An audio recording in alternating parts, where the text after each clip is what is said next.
ফরেক্স বলার পক্ষ থেকে সবাইকে জানাই আন্তরিক শুভেচ্ছা এবং স্বাগত। তো আজকে কোনো প্রকার ইন্ডিকেটর নিয়ে আলোচনা করব না, কোনো প্রকার ট্রেডিং স্ট্র্যাটেজি নিয়ে আলোচনা করব না, কোনো প্রকার মার্কেট অ্যানালাইসিস নিয়ে আলোচনা করব না। তো আজকে শুধুমাত্র আমাদের ভেতরে বিভিন্ন ধরনের কোশ্চেন তৈরি হয়ে থাকে, যে কোশ্চেনগুলোর অ্যান্সারগুলো পেলে অ্যান্সারগুলো পেলে আপনাদের ট্রেডিংটি আরও সহজ হয়ে আসবে। তো চলুন তাহলে শুরু করা যাক। তো আপনি যদি নতুন হয়ে থাকেন তাহলে অবশ্যই ফরেক্স বাংলা চ্যানেলটি সাবস্ক্রাইব করবেন এবং বেল বাটনে হিট করতে ভুলবেন না, আর অবশ্যই টেলিগ্রাম চ্যানেলে জয়েন করবেন। তো টেলিগ্রাম অলওয়েজ আপডেট টেলিগ্রামে পেয়ে যাবেন আপনারা। তো চলুন তাহলে, তো আমি এখানে চারটি টপিক নিয়ে আমি আলোচনা করব আজকে। তো 4 নাম্বার থেকে ধরি, এটি হচ্ছে ট্রেডিং স্ট্র্যাটেজি। তো ট্রেডিং স্ট্র্যাটেজি সম্পর্কে আমরা সবাই যারা আছি, বেসিক লেভেলে যারা আছেন বা অ্যাডভান্স লেভেলে যারা আছেন তারা সবাই হয়তো জানেন।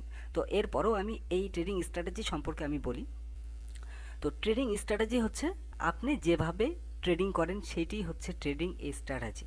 এক কথায় আপনি চাইলে ইন্ডিকেটর দিয়ে করতে পারেন ট্রেডিং, আপনি চাইলে নিউজে ট্রেডিং করতে পারেন। এক কথায় যে কোনোভাবেই আপনি ট্রেডিং করেন না কেন, সেটি হচ্ছে আপনার ট্রেডিং স্ট্র্যাটেজি। তো এখন আমরা বাস্তবে এই ফরেক্স মার্কেটের সাথে কিন্তু সংযুক্ত না, আমরা সংযুক্ত অনলাইনের মাধ্যমে, যার কারণে আমরা এখানে কোথায় বাই দিতে হবে কোথায় সেল দিতে হবে এই জিনিসগুলো আমরা কিন্তু জানি না। শুধুমাত্র নিউজ প্রকাশিত হওয়ার পরে আমরা জানি, এবং বিভিন্ন ধরনের ইন্ডিকেটরের মাধ্যমে আমরা এই জায়গাগুলোতে আমরা এন্ট্রিটা দিই। তো এখন দেখুন কেন আমরা জানি না। তো আগের যে অবস্থাটা ছিল সেটি হচ্ছে ফরেক্স নির্দিষ্ট একটা সীমাবদ্ধের মধ্যে ফরেক্স ট্রেডিংটা হতো। আমি এই পিকচারটি আমি আপনাদের কাছে শো করলাম শুধুমাত্র বোঝানোর জন্য। ধরুন MT4 শুধুমাত্র এই কয়টা মানুষের মধ্যে সীমাবদ্ধ। তো এখানে যখন কোনো একটা অ্যানালাইসিস হবে তখন কিন্তু এখানে যতগুলো ট্রেডার আছে সবগুলো ট্রেডার ধরুন বাই এন্ট্রি দিবে। এক কথায় 100% শুধু বাইয়ে চলে যাবে, কারণ নিউজটি এই চার দেয়ালের মধ্যেই প্রকাশিত হয়েছে এবং এই চার দেয়ালের মধ্যেই কিন্তু এন্ট্রিগুলো হচ্ছে, এর বাইরে কোথাও কেউ এন্ট্রি দেয় নাই, যার কারণে মার্কেট শুধুমাত্র বাইরের দিকে যদি যায় বাইরের দিকে চলে যাবে।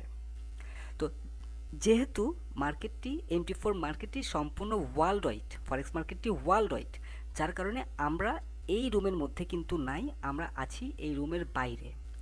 তো এর কারণে বিভিন্ন ধরনের টেকনিক্যাল যেই ইন্ডিকেটরগুলো তৈরি করেছে বা নিউজগুলো পাবলিশড হয় পাবলিকলি, এই নিউজগুলো এবং টেকনিক্যালের উপর ভিত্তি করে কিন্তু আমরা ট্রেডিংগুলো করি, এবং এই ট্রেডিংগুলো করার সাথেই মার্কেটটি আপ অ্যান্ড ডাউন করে, এবং কারোর লস হয় কারোর লাভ হয়। এই লস আর লাভ কেন হয়, এটির মূল কারণটি হচ্ছে এই 3 নাম্বার যেই টপিকটি আছে এটাতে আমি আলোচনা করব। তো ধরুন লস, তো এই ট্রেডিং স্ট্র্যাটেজি সম্পর্কে আপনারা একদম আশা করি ক্লিয়ার বুঝতে পেরেছেন। তো এখন এই ট্রেডিং স্ট্র্যাটেজির মধ্যে কিন্তু এখানে থাকে আপনার টেকনিক্যাল অ্যানালাইসিস, ফান্ডামেন্টাল অ্যানালাইসিস এবং সেন্টিমেন্টাল অ্যানালাইসিস। এই বিষয়গুলো নিয়ে আমি এর আগে একদম ডিপলি আলোচনা করেছি, আপনারা চাইলে আগের যে ভিডিওগুলো আছে সেই ভিডিওগুলো আপনারা দেখে আসতে পারেন। তো এই যে লস আর লাভ, মার্কেট কোন দিকে যাচ্ছে, বাই যাচ্ছে না সেলে যাচ্ছে, আমি সেলে এন্ট্রি দিলাম, মার্কেট বাই যাচ্ছে, বাই এন্ট্রি দিলাম, সেলে যাচ্ছে। তো এই বিষয়গুলো কেন হয় সেটি আমি এখন আলোচনা করব। তো how many indicator in forex market, তো এই ফরেক্স মার্কেটটি কতগুলো ইন্ডিকেটর আছে। তো ফরেক্স মার্কেটে হিসাব ছাড়া ইন্ডিকেটর আছে, লক্ষ লক্ষ ইন্ডিকেটর আছে, লক্ষ লক্ষ ইন্ডিকেটর। তো এই যে ইন্ডিকেটর, যতগুলো ইন্ডিকেটর আছে সবগুলো ইন্ডিকেটর কোনো না কোনো জায়গায় কিন্তু তাকে ইন্ডিকেট করে দেয় যে এখানে মার্কেট বাই হবে অথবা সেল হবে। ফর এক্সাম্পল ধরুন ওয়ার্ল্ডের আপনি 1 নাম্বার ইন্ডিকেটর আপনি ইউজ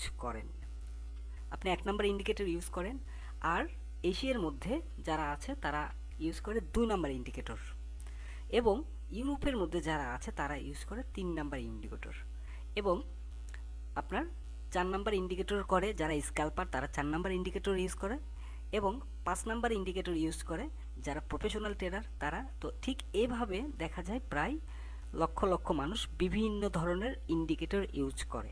তো এই ইন্ডিকেটরগুলো ইউজ করার কারণে আপনার ইন্ডিকেটর দিয়ে যদি বাই এন্ট্রি হয় তাহলে আরেকজনের 2 নাম্বার ইন্ডিকেটর ব্যবহার করলে তার এন্ট্রি হবে সেল, এবং আরেকজনের যখন সেল এন্ট্রি হবে আরেকজনের হবে তখন হচ্ছে বাই এন্ট্রি। তো এই যে সবগুলো মিলিয়ে যে বাই সেল এগুলো মিলিয়ে মার্কেট কিন্তু অলওয়েজ আপ অ্যান্ড ডাউন করে। তো এটার উপর ভিত্তি করে মার্কেট মাঝে মধ্যে এলোমেলো হয়ে যায়, যে মার্কেট কোন দিকে যাবে, কোন দিকে আসবে, কোন দিকে যাবে, কোন দিকে আসবে। তো অ্যাকচুয়ালি মার্কেট কোন দিকে যাবে, কোন দিকে আসবে এইটা ফ্যাক্ট না।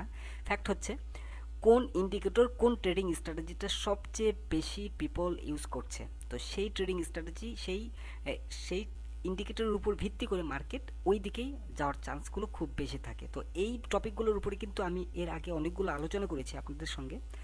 তো ওই ভিডিওগুলো দেখলে আপনারা এটা আরও ক্লিয়ার হয়ে যেতে পারবেন। তো আশা করি এই কতগুলো ইন্ডিকেটর আছে, এই ইন্ডিকেটরের সাথে মার্কেটের কানেকশনটা কি, এই জিনিসটা আপনারা বুঝতে পেরেছেন। আচ্ছা, এরপরে হচ্ছে আপনার ট্রেডিং কনফিডেন্স। তো ট্রেডিং কনফিডেন্সটা যদি আপনার লুজ কনফিডেন্স থাকে, তাহলে আপনি কখনোই ট্রেডিংয়ে সাকসেস হতে পারবেন না। আপনি কখনোই চিন্তা করবেন না যে আজকে আমি মার্কেটে ট্রেডিং করার জন্য আমি বসলাম, আজকে আমার প্রফিট করেই নিয়ে যেতে হবে। এটা কখনোই চিন্তা করবেন না। এটা কনফিডেন্স আপনার ভিতরে রাখতে হবে যে অ্যাকচুয়ালি আমি পারবো, এই কনফিডেন্সটা থাকতে হবে। কিন্তু আপনার যে গতিসীমা, এই গতিসীমাটা অ্যাকুরেট রাখতে হবে। যেমন ধরুন, আপনি যদি বাইক নিয়ে যদি আপনি বাইরে বের হন, বা কার গাড়ি নিয়ে যদি আপনি বের হন, যে রোডে যে পরিমাণ স্পিডে আপনাকে চালাতে হবে, সেই পরিমাণ স্পিডেই কিন্তু আপনাকে গতিসীমা কিন্তু স্টেবল রাখতে হবে। যদি তার বেশি আপনি ওভারটেকিং করে ফেলেন বা ওভার স্পিডে যদি চালান, কোনো না কোনো সময় গিয়ে আপনি দুর্ঘটনার মধ্যে পড়েই যাবেন। তো ট্রেডিং কনফিডেন্সটা হচ্ছে সবচেয়ে বড়। আর ডেইলি যে টার্গেটটি থাকে, এই টার্গেটটি কমপ্লিট না হলে পরের দিনে আবার ট্রাই করবেন। লস হলে ওই দিনে যে লসটা, এই লসটা কাভার করার কখনোই চেষ্টা করবেন না।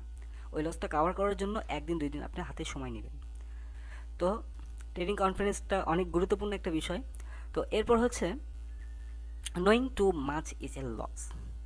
আপনি যদি বেশি যদি জানার চেষ্টা করেন ফরেক্স সম্পর্কে, খুব ডিপলি যদি জানার চেষ্টা করেন, তাহলে এই ফরেক্স মার্কেটে কখনোই আপনি লাভের মুখ দেখতে পারবেন না, এবং কখনোই আপনি এন্ট্রি দিতে পারবেন না। এটা আমি জাস্ট একটি গল্প আমি আপনাদের সাথে আমি শেয়ার করি, তাহলে আপনারা বুঝতে পারবেন। ধরুন, গ্রামের একটি ডক্টর, এই ডক্টরটি ও কোনো প্রকার এমবিবিএস করার ডক্টর না, সাধারণ একটি ডক্টর।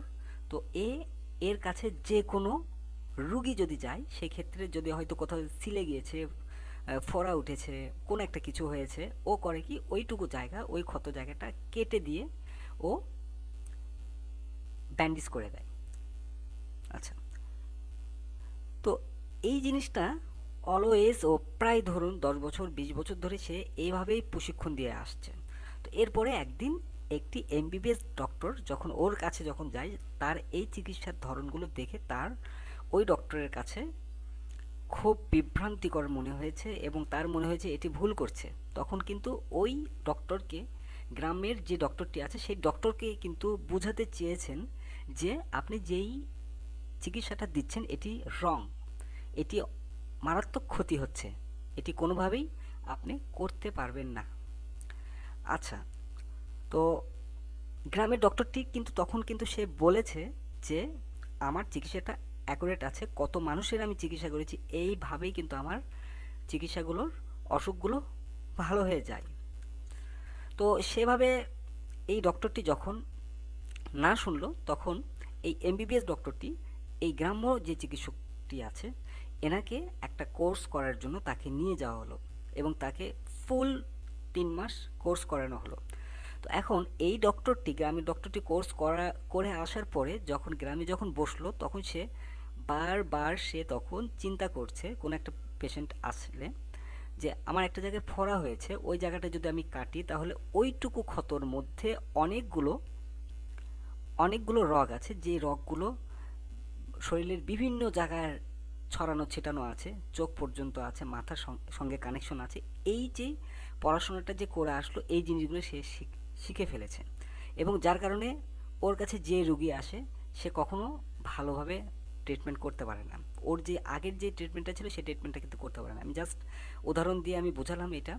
তো আপনি যদি হিউজ পরিমাণ ইন্ডিকেটর, হিউজ পরিমাণ ট্রেডিং স্ট্র্যাটেজি অলওয়েজ যদি আপনি ফলো করতে থাকেন, অলওয়েজ যদি ফলো করতে থাকেন, সেই ক্ষেত্রে আপনার কি হবে, এই ট্রেডিংয়ের যে এন্ট্রিগুলো, এই এন্ট্রিগুলো আপনি দিতে পারবেন না। কারণ আপনার একটা ইন্ডিকেটর বলছে বাই দেব, আরেকটা ইন্ডিকেটর বলছে সেলে এন্ট্রি দেব, আপনার টেকনিক্যাল অ্যানালাইসিস ফান্ডামেন্টাল অনুযায়ী বলছে না মার্কেট অমুক দিকে যাবে, আপনার সেন্টিমেন্টটা, আপনার কনফিডেন্স না থাকার কারণে আপনি কনফিউজ হয়ে যাচ্ছেন যে এন্ট্রিটা আমি কোথায় দেবো।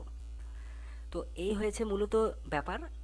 অবশ্যই ট্রেডিং স্ট্র্যাটেজি চেঞ্জ করতে হয় কোন সময়, আমি জাস্ট একটু উদাহরণ দেই। সেটি হচ্ছে, ধরুন প্রচণ্ড বৃষ্টি হচ্ছে, এই প্রচণ্ড বৃষ্টির মধ্যে কিন্তু আপনাকে বুঝে নিতেই হবে যে আপনার ছাতা নিয়ে বের হতেই হবে, কারণ ছাতা ছাড়া আপনি বাইরে গেলে ভিজে যাবেন। তো এই ছাতাটা হচ্ছে আপনার ইন্ডিকেটর বা ট্রেডিং স্ট্র্যাটেজি। এবং বৃষ্টি পার হয়ে যাওয়ার পরে যদি শীত আসে, সেই ক্ষেত্রে কিন্তু আপনাকে সোয়েটার পরতে হবে বা শীতের কাপড় পরতে হবে। তো এই যে শীতের কাপড় বা সোয়েটার, এটি হচ্ছে আপনার ট্রেডিং স্ট্র্যাটেজি। তো এই জিনিসগুলো মাথায় রাখবেন। সবসময় সব ট্রেডিং স্ট্র্যাটেজি একদম অ্যাকুরেটভাবে যে মার্কেটে চলবে বা অ্যাকুরেটভাবে যে মার্কেটে যাবে এমন কখনোই চিন্তা করবেন না, কারণ মার্কেট অলওয়েজ পরিবর্তনশীল এবং সবসময় সবগুলো ট্রেডিং স্ট্র্যাটেজি পারফেক্ট হবে না। হয়তো আজকে একটা ট্রেডিং স্ট্র্যাটেজি পারফেক্ট হচ্ছে, সেটা 2 দিন পর নাও হতে পারে, আরেকটা ট্রেডিং স্ট্র্যাটেজি তখন পারফেক্ট হবে, এবং 2 মাস বা 3 মাস পর আবার ঘুরে কিন্তু আগেরটা আবারও চলে আসবে। যেমন ধরুন বৃষ্টির সময় ছাতার প্রয়োজন আছে, বৃষ্টি বৃষ্টি শেষ হয়ে গেলে তখন কিন্তু ছাতার আর প্রয়োজন হয় না। আবার দেখা যাচ্ছে পরবর্তী বছরে আবার যখন বৃষ্টি আসে তখন আবার ওই ছাতার প্রয়োজন হয়। তো আমাদের লসের যে ব্যাপারটা সেটি হচ্ছে, আমরা আগে দেখব আমাদের যে স্ট্র্যাটেজিটা আছে ওই স্ট্র্যাটেজির মধ্যে মার্কেট, আমরা এমনিতে বুঝতেই পারবো যে মার্কেট আমাদের ওইর মধ্যে ঘোরাফেরা করছে কিনা। আমাদের যদি প্রফিট হয়ে যায় তাহলে তো ভালো, আর যদি প্রফিট না হয় সেক্ষেত্রে হয়তো দেখা যাচ্ছে ব্যালেন্স কমে যাচ্ছে, ব্যালেন্স ওয়াশ হয়ে যাচ্ছে, অ্যাকাউন্ট ওয়াশ হয়ে যাচ্ছে, সেই ক্ষেত্রে আমরা ট্রেডিং স্ট্র্যাটেজিটা কিছুদিন রেস্ট নিয়ে চেঞ্জ করতে পারি। তাই বলে এইটা করেন না যে আজকে আমার লস হয়েছে, আমি কালকে থেকে আমি ট্রেডিং স্ট্র্যাটেজি আমি চেঞ্জ করে ফেলি। তো একটা ট্রেডিং স্ট্র্যাটেজি অন্তত আপনার 1 মাস, 1.5 মাস, 2 মাস আপনাকে দেখতে হবে, বুঝতে হবে। আর অবশ্যই আগের যে পূর্বের যে মার্কেটের হিস্টোরিগুলো আছে এই হিস্টোরিগুলো আপনাদেরকে দেখতে হবে। তো আশা করি বুঝতে পেরেছেন। আর ভিডিওটি যদি আপনাদের হেল্পে আসে, আপনাদের যদি উপকারে আসে, তাহলে অবশ্যই কমেন্টের মধ্যে জানাবেন।